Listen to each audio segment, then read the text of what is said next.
So the yeah, these are all honeybees. Honeybees are, well, it's kind of like the bison are a wild animal. This is honeybee. This is a domesticated, somewhat animal. So I'm going to address the camera because the freaking world is that.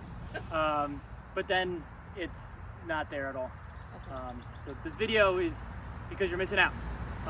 Every Friday and most Saturdays I do a free beekeeping demo here at the farm, and to know exactly what time I'm doing it, we're doing it at 3:30 because the weather was supposed to be nicer today and not tomorrow because just the schedule, it's week to week, is different. So there's an email attached to this video or whatever that you can get on the list to be able to be notified in it. Well, you're not here now, so yeah, wasps are like carnivores. There was like 25 million years ago, there was a wasp that became a vegetarian, and that was the first bee. And then that's really the short story. So I have bees back here. Okay. I'm gonna go grab a frame and I'll show you.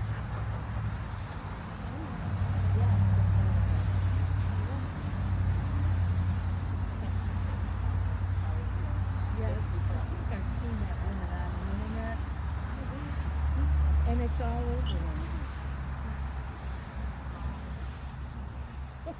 Not for me. But I did watch it. That was fascinating.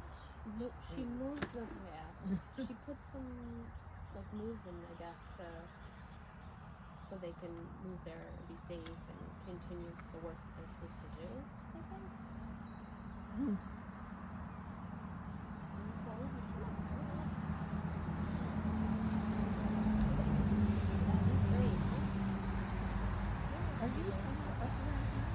We are in Sparta. Oh, okay. Yeah, we're only here a couple of 3 years. This is a lot of traffic here. I mean, coming up with, 206. Yeah. A lot of traffic. We went all the way around the lake and back so I had to pick them up from school. So I went, it took me a weird way, not the main road. So what we have here is a frame of honey that they're going out. They're collecting nectar that's about 80% water. They're grabbing it. They're bringing it back into the hive. And they're putting it into the cells like this. These cells have nectar in them that they're dehydrating. They're adding some enzymes, and they're making it to honey. So once it's 15 to 18% water, Yeah. they'll cap it over, and I'll be able to harvest it.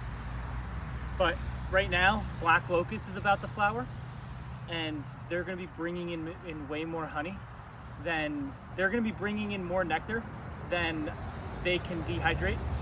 So they'll make honey from May to the end of June, and then I'll harvest it. I'll start harvesting it the 4th of July weekend. Look at So that. those bees that were kind of flying around my head were the drones that were leaving this frame. Okay.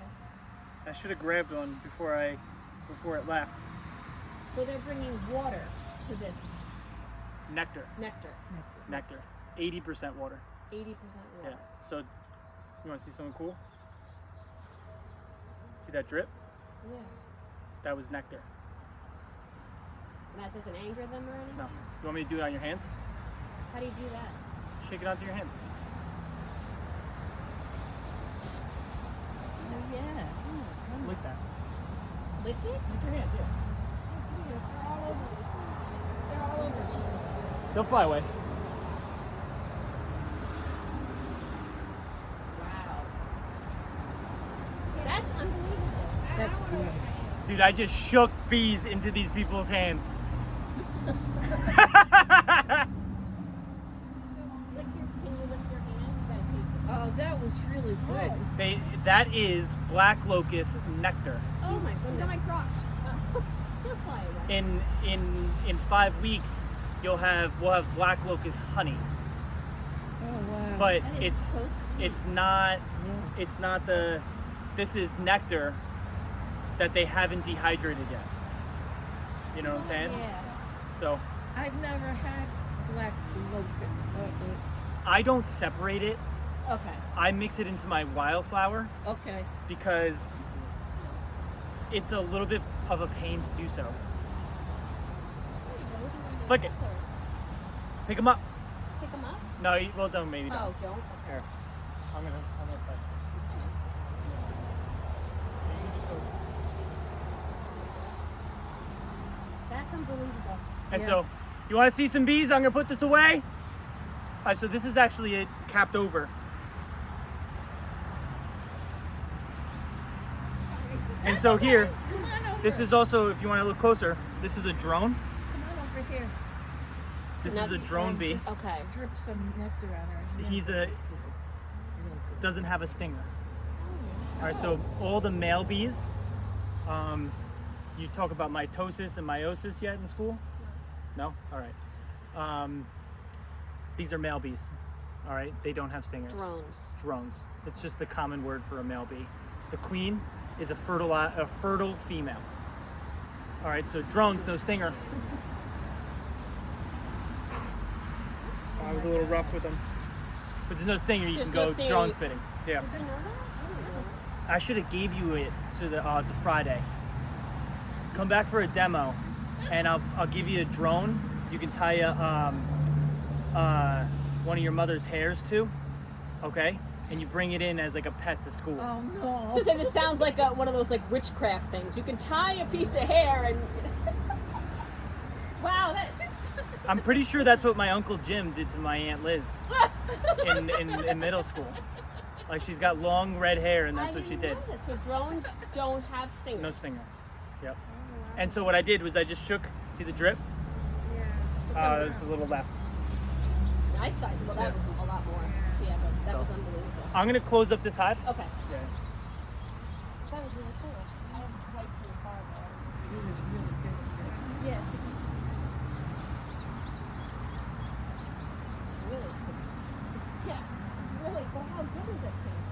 Good. Like. I thought it was really good. So sweet. You think? What, you still got those? I still and I'm all sticky. It tastes like honey, but like sweeter. but sweeter. Yeah. Yeah. And that's nectar, right? And That's it's nectar. and you can tell it's got more water content. Yeah. Yeah. It's amazing. Wow, that's true. So that's what the demo and Thank you so much for that. Oh, my yeah, pleasure. That's really cool. I know you're dying to get back. you know I canceled the classes because I was like, you know, for me to really do a class where I give you a bee suit, you know, and it's not on we schedule it way in advance. I can do something like that, but it would I would want to charge $100. You know, I would want to make I would try to make like $600 in the event Yeah. of it, at least. And I wasn't having more than 6 people show up, Yeah. so I kind of canceled them. Yeah. But maybe the people watching this video, tell me if I. My daughter You know? was talking about starting to raise some. So I sent her your link. Hmm. And Yeah. She works, you know, but maybe I'll get her to come out here with the boys. Yeah, so I sell bees, I sell woodenware, I sell everything you need to become a beekeeper, and then I have these demos for those that have bought bees. Did you buy bees? Do I recognize you? We talked on Facebook. I'm here for the beeswax, but I Beeswax. also wanna do Okay. this. So I have beekeepers that are doing bees under that I've sold them, and well, they don't know what they're doing. The same way that Yeah. everybody doesn't know what they're doing in the Yeah. first year of doing it. I'm a first year rabbit keeper. I have 4 rabbits. I don't know what the hell I'm doing. You know, so I wish there was a guy that did free demos on rabbits once a month. I do it. You keep Hey, rabbits? He's still talking. Oh, Finish talking. yeah. I got you though. I thought you had rabbits. I The did when I was a child. really I did, yeah. cool. And so yeah, like I want to keep those bees that I've sold someone healthy through education that I can give them. My goal is to sell empty glass jars because they're got too much honey on them, you know. But yeah, good question, sir. When you want to get honey from like those little things, do you get it from like the dark areas or the light areas? The light areas. Or do you go in between? So the bees organize the hive like a hard-boiled egg that you've overcooked too much. In all of those boxes, regardless of the height, the same organization exists. In the center, bottom area is the brood air nest, which is where they're raising young. And brood is really just the word for young. Like the bird brood is raised from an egg and fed for a couple weeks. The human brood stays at home until they're 25, until the stock market crashes. So there's that brood nest where the queen is laying, they're raising young. There's a pollen layer. You've overcooked that hard-boiled egg. So there's that nasty green layer. That's where they store their pollen. Pollen is protein. Bees provide both nectar and pollen, and as a reward for pollination. And so there's certain plants that bees exploit for pollen, some bees exploit for nectar, some plants for both. Dandelion is one of those both ones. And then the nectar area, everything around it is where they store the nectar. So even if it's a small colony like this with only 5 frames, they'll be the outermost frames were more likely to have honey than the center frame. The frame that we had today, what did it have on it? Nectar. Yeah. So where was it? It was in the topmost box. I knew what we were doing. Yeah, okay. You know, and I didn't want to dig too much into the hive and show you the brood nest. Yeah. Cloudy. Yeah. You know, on a really nice day, I probably would go a little crazy. But I usually just do one frame because it's like the less invasive we are, the more productive they are. Yeah. I think it's a fallacy that more overly defensive hives are more productive. Well, people don't look at the overly defensive hives very much because they tell you to get the hell away. So you're not touching them, so they're left alone to do their business, and their business is to make honey. And so that's one of those things. This apiary, which is like the one that I'm educating on, I don't make much honey here. Okay. I make all my honey in other spots. I have about 200 colonies across northern New Jersey. Yeah. See, that's the reaction I get. But I would love to bring that to 1,000. Some of the sustainability things that I would love to do, I can't do with only 200. So, like, I had an unsuccessful Kickstarter last year, and you know, trying to figure out how I would actually do that again, because damn, if I had 1,000 hives, like, ooh, baby, you know, I would start a breeding program where I'd bring in genetics from all different places that are doing really well, and start raising bees that I can sell to your daughter that are locally grown. Yeah. And just kind of like a permaculture, regenerative, whatever, you know, I'm not subscribed to those people, but I definitely am kind of like, they're doing something right. I have a small question. Do you have to provide anything for nutrition for them, or do they take care of that? So there's times where there's spots in nutrition that they need. So nectar wise, they're pretty good. However, like in the fall, if you over harvest fall honey, then you might be putting yourself into a pickle, you know, that you would have to feed them some sugar to get them through the winter. They need 60 pounds of honey for themselves in the winter. And then if they don't have that, I'd feed them a little syrup to get them to that weight. Pollen-wise, pollen is, for the most part, good.